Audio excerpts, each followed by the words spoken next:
Kaixo guzti hori, Mertxe izpurua naiz, eta gaur ipuin bat kontatuko dizuet.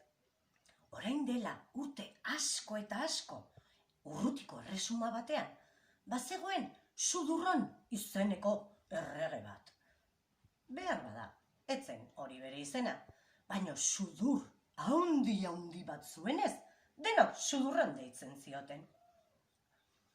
Lorategian zeuden animali guztiak, esaten zuten, badator hor erregea.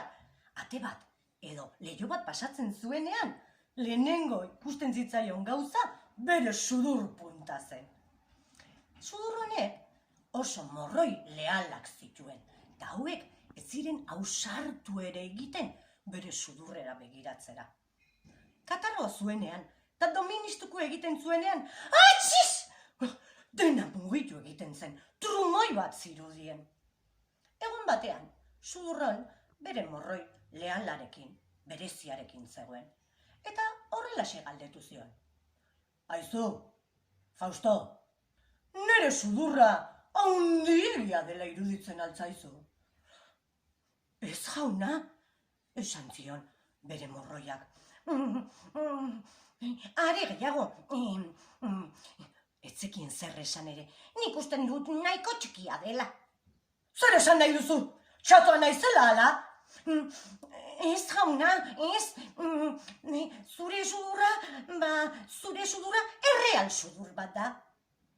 Bai noski, erregea naizenez, erreal sudur bat daukat. Eta erabat konbentzitu gabe alde egin zuen. Erregeak, morroi lealak jauregi eder bat, edukiz aparte, bazuen beste zerbait ere, alaba bat. Honek Katixa zuen izena, eta zintzoa zen. Egun batean, lorategitik paseatzen ari zirela, horrela galdetu zion aitak. Aizu Katixa, nere maitia, nere sudurrean zerbait arraroan nabaritzen alduzu. Ez, aita, nik zure sudurra beti bezala ikusten dut. Ez maitia, ez, esan nahi dudana da, ea haundiegia den ikusten alduzu. Tira aita, inurri batekin parekatuzkero, noski haundia da, baina mendi batekin parekatu ezkero, oso txikia da. Ez ba, ni nahi dudana da besten sudurrekin parekatzea. Baina aita, zure sudurra, erreal sudur bat da, ezin daiteke hori egin.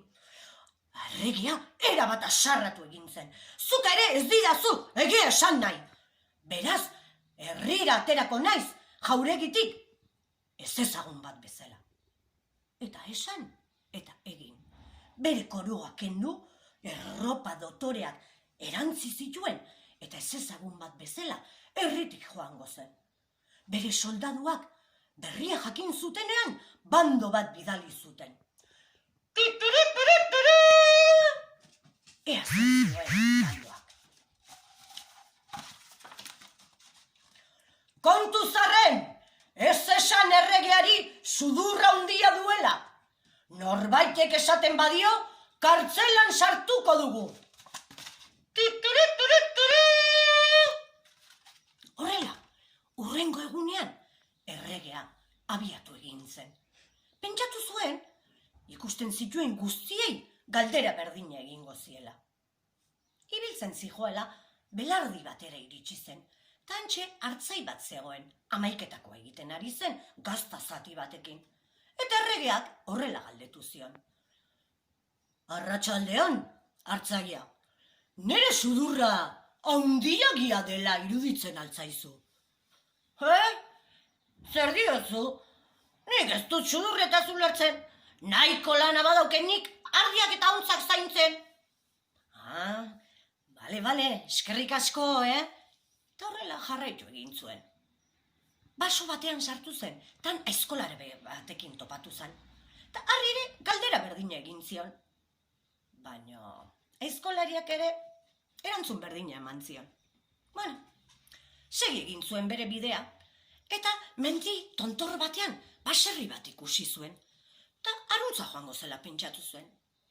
Antxe, baserrian, atarian, emakume zar bat, amonatxo bat zegoen eserita, eta aulki batean, eta galdetu egin zion berari ere.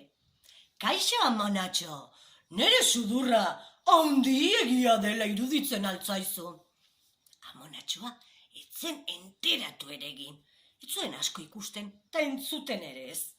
Beraz berriro galdetu zien. Zurekin ari naiz, emakumea! Nere sudurra handiegia dela iruditzen altzaizu. Zer? Olio bat nahi duzula! Ez, emakumea, nere sudurretaz ari naiz, handiegia den. Ata bat, horretarako nere semearekin hitz egin beharko duzu. Erregea, erabat etxituta alde egin zuen. Etxituta zegoen, baino benetan.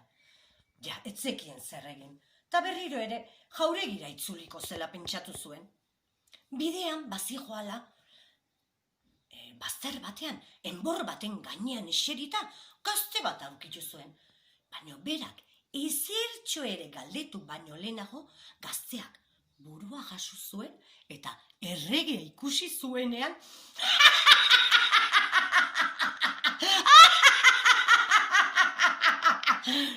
baina zertaz ari zara parrez?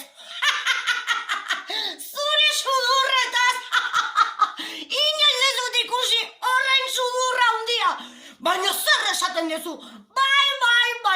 Baina baldakizu ni erregea naizela! Bai, errege izango zara, baina zure sudur bat pipargorria handi bat dirudi! Orduan, bere soldaduak handik agertu ziren, eta erregeak gazte hura atxilotzeko eskatu zien. Horrela denak, jauregira iritsi ziren. Katixak berria jakin zuenean, erabat asarratu egin zen aitarekin. Ze eraita,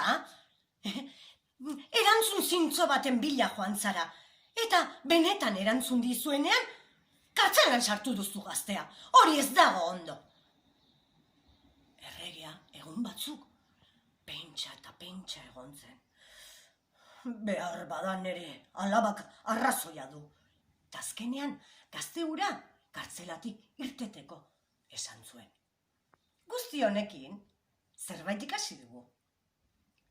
Noizbaitean, galdera bat egin nahi baduzue, kontuan eduki behar dezue. Behar bada, erantzuna, ez zaizuela gustatuko. Eta horrela, bukatzen da gaurko ipuina. Orain, txalobero bat zuentzat, eta beste bat niretzat. Laizter egongo garelakoan, agurtzen naiz. Musu handi bat. Aio!